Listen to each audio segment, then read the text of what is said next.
गया है। उसके बाद नाज़रीन, जो नए आर्मी चीफ साहब हैं उनके हवाले से एक नई डिस्कशन शुरू हो गई है। कल सोशल मीडिया पर एक पिक्चर लीक की गई जानबूझ के। अब ये किसने की, इस पर बहस चल रही है कि ये किसने खबर लीक की, क्योंकि नून लीग का ये ख्याल था कि जब हम आसिम मुनीर का नाम पेश करेंगे, इमरान खान से जब वो मशवरा करेंगे सदर पाकिस्तान, तो इमरान खान फौरी तौर पर इस नाम को रिजेक्ट कर देंगे कि मैं जब प्राइम मिनिस्टर था तो मैंने इस शख्स को बतौर DGI उस ओहदे से हटाया था, तो अभी कैसे इसको चीफ बनने दे सकते हैं। अलवी साहब, आप छोड़ें, 4 दिन समरी रखें, और आईनी इस्तेहकाक भी था सदर के पास, वो रख सकते थे। लेकिन इमरान खान साहब ने चंद ही घंटों में कहा कि इसको अप्रूव करें, साइन करें, और सदर पाकिस्तान ने समरी अप्रूव कर दी। अब पूरा नैरेटिव स्पिन हो गया, चेंज हो गया ऑल टुगेदर। जिस चीज का क्रेडिट लेकर इन्होंने हमेशा की तरह रिवायत के मुताबिक सोचा था, जो प्लान्स बनाए हुए थे कि हम नए आर्मी चीफ की इस तरह आर्म ट्विस्टिंग करेंगे, यूं हम उनको अपने मकासद के लिए इस्तेमाल करेंगे, वो उल्टा पड़ गया। और इमरान खान साहब का भी क्रेडिट साथ शामिल हो गया कि इमरान खान अगर आरिफ अलवी साहब को कहते कि नहीं आपने समरी पे साइन करना, तो अपने पार्टी चेयरमैन की बात, उनकी राय को वो मान सकते थे, क्योंकि ये आइन और कानून से मुतसादिम नहीं थी। जो बात इमरान खान ने कही थी कि हम आइन और कानून के अंदर रहकर खेलेंगे। सो अब इनके अरमानों पर औस पड़ गई कि अब हम किस बात पे ब्लैकमेल करेंगे अगले आर्मी चीफ को।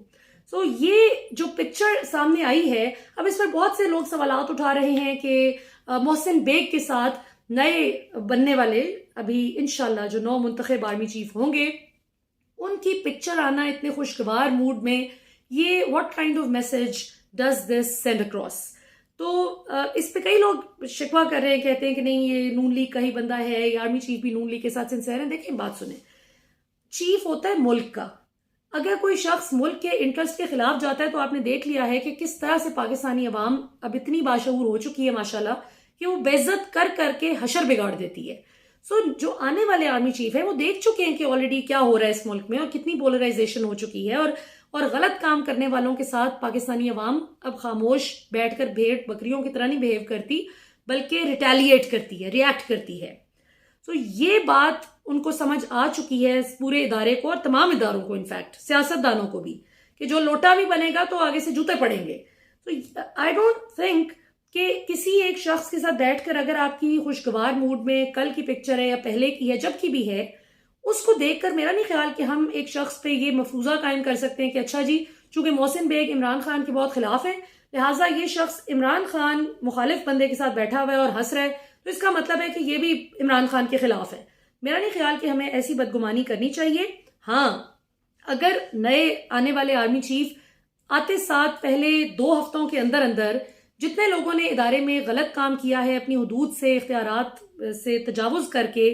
गलत अपनी अथॉरिटी का इस्तेमाल किया है, मिस यूज किया अपनी अथॉरिटी को, अगर वो उनके खिलाफ एक्शन नहीं लेते और उनको उन अहम पोजीशन से नहीं हटाते,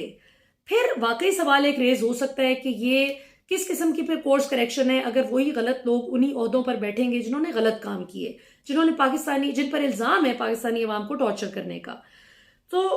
मेरा ख्याल है जब तक ये 2-3 हफ्ते देखना चाहिए कि इन 2-3 हफ्तों में आते साथ वो किस तरह की पॉलिसीज बनाते हैं, क्या करते हैं आते साथ। हम बहुत से ऐसे लोगों को मिलती हूँ जिनसे मेरा नजरिया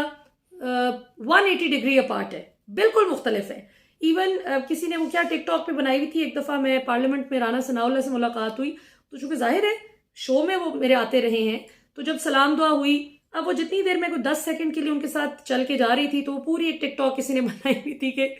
राना सनाउल्लाह से आप बड़ी अच्छी तरह बात कर रही हैं। तो मैं तो सबसे अच्छी तरह बात करती हूँ, चोर तरीन, करप्ट तरीन भी जो लोग होते हैं उनसे भी बड़े अच्छे तरीके से बात करके कहती हूँ कि मेरी कौम का पैसा वापस कर दें। तो ये अगलों पे है कि वो माइंड कर जाते हैं इस बात को कि क्यों करप्शन पे सवाल होता है। अच्छी तरह बात करना कोई जुर्म नहीं है, और ये आई एम श्योर जो मुझे लगता है नून लीग ने अपनी तरफ से ये निकलवाई होगी पिक्चर, ताकि ये तासुर बनाया जाए कि आप इतने खुश ना हो कि इमरान खान ने भी नाम अप्रूव कर दिया है और ये क्रेडिट शेयर हो गया कि नून लीग ने रेकमेंड किया था और इमरान खान ने कहा कि ठीक है इनको बना दें आर्मी चीफ, तो नून लीग अब ब्लैकमेल नहीं कर सकती अगले आर्मी चीफ को कि हमने आपको जो है वो आर्मी चीफ बनाया है। सो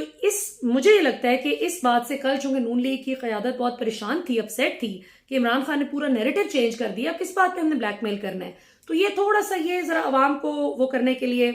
कि नए आर्मी चीफ भी कोई इतने आपके सगे नहीं हैं, he is not going to be any different. ये मुझे लगता है एक बयानिया बनाने की कोशिश की जा रही है। Don't fall prey to it. आप अपनी आंखें और कान खुले रखें और कम से कम अगले आने वाले बंदे को 2 से 3 हफ्ते का मार्जिन दें और देखें कि वो क्या करते हैं आकर, और फिर उनके एक्शंस की बुनियाद पे जज करें। और मेरा तो ये मानना है कि एक कानून बन जाना चाहिए पाकिस्तान में जिसपे स्ट्रिक्टली अमल दरामद होना चाहिए कि जो शख्स भी किसी अहम ओहदे पर आए, भले वो आर्मी चीफ है, चीफ जस्टिस हैं, प्राइम मिनिस्टर हैं, प्रेसिडेंट हैं, मिनिस्टर हैं, एडवाइजर हैं, फेडरल सेक्रेटरी हैं, प्रोविंशियल सेक्रेटरी हैं, कुछ भी हैं,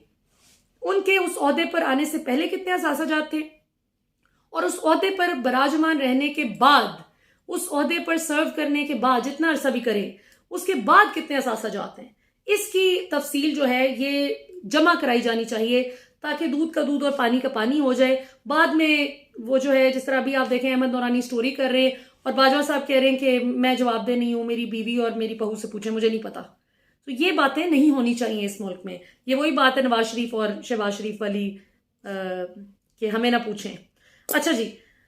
और जरदारी साहब का इसलिए मैंने नाम नहीं लिया कि वो तो कहते हैं नैब की क्या जुर्रत और मजाल कि मुझे सवाल करे। आखिर में नाजरीन, चूंकि कल खान साहब 26 तारीख को अपना बहुत ही तारीखी एक जलसा करने जा रहे हैं रावलपिंडी, और बावजूद इसके कि उनको बहुत शदीद तौर पर वो जख्मी हुए 3 नवंबर को और डॉक्टर्स ने उनको सख्ती से हालांकि आराम की हिदायत कर रखी हैं, फिर भी वो बड़े पुरअज़्म हैं कि मैं आना चाहता हूँ और पाकिस्तानी अवाम से खिताब करना चाहता हूँ। तो ऐसे में बहुत डरी हुई है इस वक्त वफाकी हुकूमत, लेकिन अब वो चूचना इसलिए नहीं कर सकते कि GHQ ने कल फौरी तौर पर ऐलान कर दिया कि हमें कोई मसला नहीं, अलाउ कर दिया कि आप खान साहब परेड ग्राउंड पे इनका हेलीकॉप्टर आए और उतरे और कोई मसला नहीं है। इस पर राना सनाउल्लाह ने कहा कि जब सिक्योरिटी के इदारों को कोई मसला नहीं तो हमें भी कोई मसला नहीं। लेकिन वहीं पे इस्लामाबाद इंतजामिया DC कितों एडा तगड़ा है राना साहब, जो तुसी आखो कि एक काम करना है तो DC दे के जुरत है या मजाल है कि वो आखे कि नहीं करना। DC से कहलवाया कि आप इनकार करें कि नहीं परेड ग्राउंड में खान साहब का हेलीकॉप्टर नहीं आ सकता, नहीं जलसा का ये ना रखें, नहीं स्टेज यहाँ पे नहीं आएगा। जो स्टेज सेट कर रहे थे बेचारे, आज दोपहर को जुमे के बाद वो बेचारे अपने ID कार्ड्स ढूंढ रहे हैं जी, ID कार्ड्स पकड़ के ले गए। मतलब एक SHO की क्या जुर्रत है कि वो मना कर दे कि आपने स्टेज यहाँ पे नहीं लगाना। और आखिर में नाजरीन, और ये जानबूझ के अवाम को कंफ्यूज करने के लिए कर रहे हैं कि लोग परेशान हो कि पता नहीं जलसा होता भी है या नहीं, आखिरी मोमेंट पे पता नहीं इजाजत ना कैंसिल हो जाए। जो भी हो, जो लोग आना चाहते हैं उन्होंने इमरान खान की कॉल पे आना है, उनको फर्क नहीं पड़ता कि जलसा गाह कहाँ बनती है, स्टेज कहाँ बनता है। तो ये सिर्फ अवाम को गुमराह करने की कोशिशें हैं। और लास्ट स्टोरी नाजरीन आज के दिन की, अरशद शरीफ साहब के कत्ल केस की तहकीकात के हवाले से बहुत बड़ी डेवलपमेंट आज सामने आई। इंक्वायरी कमेटी जो इंक्वायर कर रही है सारे मामले को, उसने अरशद शरीफ साहब का वीजा, पासपोर्ट, ट्रेवल डॉक्यूमेंट्स, वो सारी चीज़ों का मुआयना कर रही है। 10 से 20 अगस्त तक वो जो 10 दिन रहे दुबई में, वहां पे किस किस से मिले, किस से उनकी मीटिंग्स होती रही, उनकी क्या एक्टिविटीज थी, CCTV फुटेज की मदद से भी ये सारी चीजें जो है वो ट्रेस करने की कोशिश की जा रही है। सलमान इकबाल और तारिक वसी, इनका भी ताल्लुक ARY से है और सलमान इकबाल तो हेड है ARY के। इन दोनों के कॉल रिकॉर्ड्स का भी डेटा जो है वो भी मालूम किया जा रहा है। और नून लीग के लिए बुरी खबर ये कि पहले तो एक बुरी खबर थी और वो पता नहीं नून लीग के साथ साथ और किसके लिए भी थी,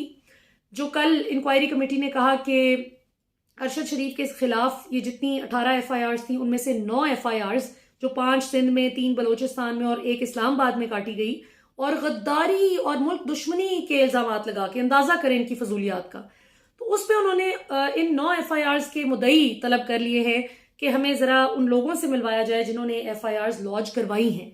तो इसके बाद एक और ताज़ा तरीन डेवलपमेंट ये हुई है कि तस्नीम हैदर, जिन्होंने इंकशाफ किया था और इल्ज़ाम लगाया था नवाज शरीफ पर कि नवाज शरीफ ने हसन नवाज के दफ्तर में बैठकर ये प्लान किया था कि इमरान खान और अरशद शरीफ को रास्ते से हटाना बहुत ज़रूरी है, जब तक नया आर्मी चीफ आ रहा है उससे पहले पहले इमरान खान और अरशद शरीफ का